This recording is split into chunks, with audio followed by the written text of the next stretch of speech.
March 4th, I started making a short game that would take me a week or less to do, but I didn't have any ideas for it, so I searched on the internet. I ended up on a website that generated ideas for video games. After generating a lot of times, I got some pretty cool ideas like tiny world, color changes everything, cooking times fighting, and enemies as weapons. With these concepts, I thought of what game I could make. I decided I would make a game where you fight monsters and then cook them in the restaurant and sell them to buy better weapons. I started the project tweaking a first-person controller to work in the perspective I planned for the game. I also made the player look at the position of the mouse. It's worth mentioning, I did not make this on the first try. After getting the controller of the player working, I started making an enemy with some basic AI. I made the enemy have 4 states: idle, chasing, attacking, and searching, if the player was no longer on range. I spent the rest of the day working on that and it kinda worked, but for some reason when the enemy tried to attack the player, the enemy just stopped working completely. I came the next day to see why the code was not working. It turns out my smooth brain thought, the enemy should stop when attacking the player. That does not sound stupid, still the thing is that I did not tell the enemy to resume moving after attacking. So, a single line of code solved the problem that I struggled with for hours the past day. After that little fix, I organized the enemy code and made the enemy go faster when chasing the player. Made the player able to receive damage and log it to the console. It was now time to give the player a body that could wield a weapon. So I modeled the player character and I imported it to Unity. I noticed that I would have to do some complex animations if I wanted to have the player facing the mouse position and animate correctly. So I made the player face the direction in which it is moving, and it would only face the mouse direction if the player pressed the right click. The player character now could wield weapons, but it didn't have any, so I modeled a club for the player to be able to attack with something, and imported it to Unity. I downloaded some animations from Mixamo and layered them in an animation tree so the player could walk or run while doing other things like attacking.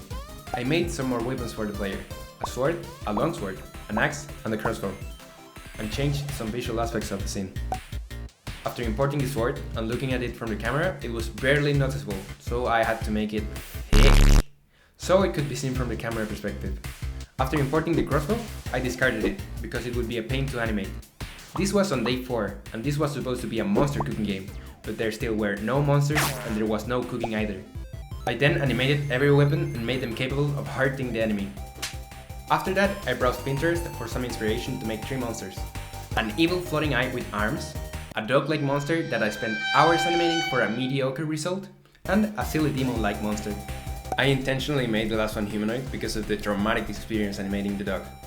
I just needed to add the cooking, so I went on a modeling spree to make the kitchen items, monster parts, and the bonfire, which when I imported to the game engine was all broken and had to be remade. After the modeling spree, I adjusted the character speed to be slower to better fit the cooking part of the game and went to sleep. This was the 7th day of development. By this time I had planned to have the game finished, but all I had was some empty testing scenes and the cooking was nowhere in sight. Not being discouraged by time, I made a new model for the bonfire that works and started making the logic for the kitchen items. First, I picked a chopping board that chopped meat into bits and made some color cubes to symbolize crates for the player to pick ingredients from and one to discard what the player was carrying. I also animated the character when carrying something. The chopping board was followed by the cooking pot. I had to arrange some of the other assets to make the models for the stews. When I finished the stews, I made the logic for the cooking pot. Nice. On day 9 I could not get a lot done because I had to go out, but I still managed to make the models for the crates and put them in a game, and made the logic for the frying pan. On day 10 I got to work properly again and made and added some particles for the cooking pot, to indicate what was being cooked inside. I made some more particles for the enemies when they got hit, and made them drop a fillet when they died. The background for the cooking scene felt empty, so I made some modular assets which I arranged in the scene to make the diner map, and gave them some colliders so the player wouldn't go through the map. The diner was looking good, but it lacked something: customers. I made them by grabbing the same model for the player character and giving it the logic to follow some invisible line of points that represent a line for the customers. With the customers following the line, I made them able to place an order and the player able to serve them. Needless to say, I did not make all of this on the first try. The customers were stiff and dull, so I made each new customer have a random color and gave them a walking animation. That same day, I also rearranged the map so the entrance would be on the left side of the screen. The customers still needed to eat the food, or better yet, live with the food so I didn't have to animate them. So I made them able to carry the plate if the delivery matched their order. Otherwise, they just left. Going back to the hunting part of the game, I added a health bar and a stamina bar for the player. I also gave a health bar to the enemies. The last thing I did that day was make some more UI. This time for a sign to appear when you're close to a fillet that says collect with E, so you know you can grab it. This was day 12 of development, and although I was past my development time and had a lot of tasks to do, I thought I'm gonna finish in a day or two. Which, spoiler, was far from the truth. Anyway, on day 13 I started making a system to spawn monsters, and for some reason some of them randomly appeared floating, so I looked away and started making an arguably better map that at least was not as plain, with some rocks and trees. After importing the assets and arranging them to look okay, I fixed the problem with the monsters floating and made that some monsters would know your position after some time and endlessly chase you so you couldn't just hide from the monsters.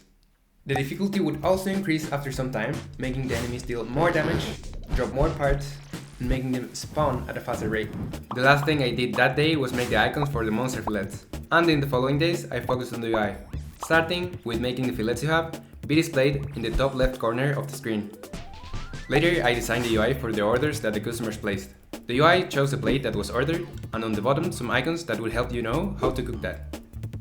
One crucial thing that I added after is money, so the customers can finally pay for the food. Continuing with the UI, I made a text appear when you can interact with something, indicating what you will interact with, followed by giving the character the ability to store the food back in the crates if it is not cooked. At this point, I needed somewhere between the hunting scene and the cooking scene that would work as a hub for using the money, so I made that. The weapons could now be selected, unlocked and equipped. While selected, the weapon stats appear in the menu on the right.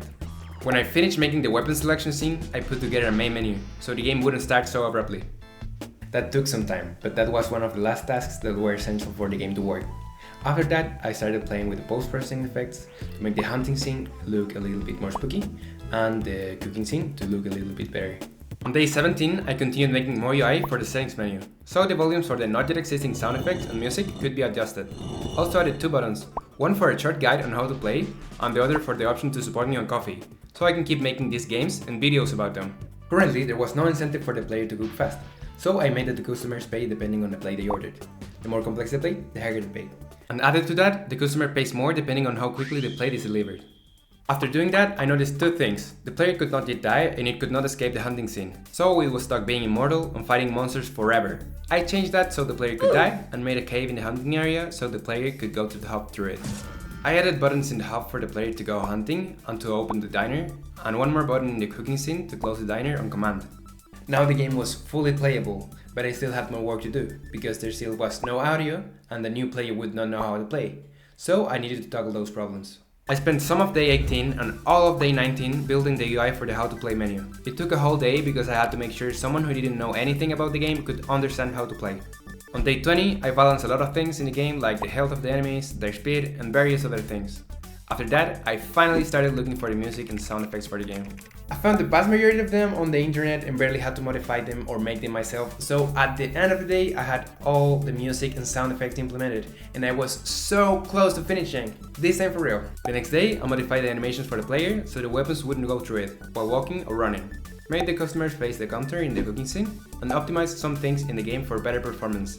The game was finally ready to be played after 21 days of development, so I made a page on each, uploaded the game, shared it with my friends on Discord, and gave a big sigh of relief. 10 minutes later, a friend told me, "Hey, I'm playing your game and I think the fillets disappeared too quickly. I can't collect any of them." I thought, that's weird, the fillets can't disappear ever, unless the player collects them. It turned out the fillets were going through the floor in the web version, so I fixed it quickly, made another build, and updated the game. The next day, with the game already finished and updated, I started writing the script for the video you're watching right now, when another friend found a bug and sent me a screenshot of the character stuck in a rock, telling me he was trying the game and the player was getting stuck whenever it walked over a rock. I repeated the same process and started working on this video again. If you want to play the game, I will leave a link for each in the description so you can play the game in the browser or download it for free. And of course, you are welcome to support me on Ko-fi so I can keep making games and videos for you. Don't forget to subscribe so you don't miss my next videos. See you next time with another game, probably around April 18th, but don't trust my timing. Bye bye.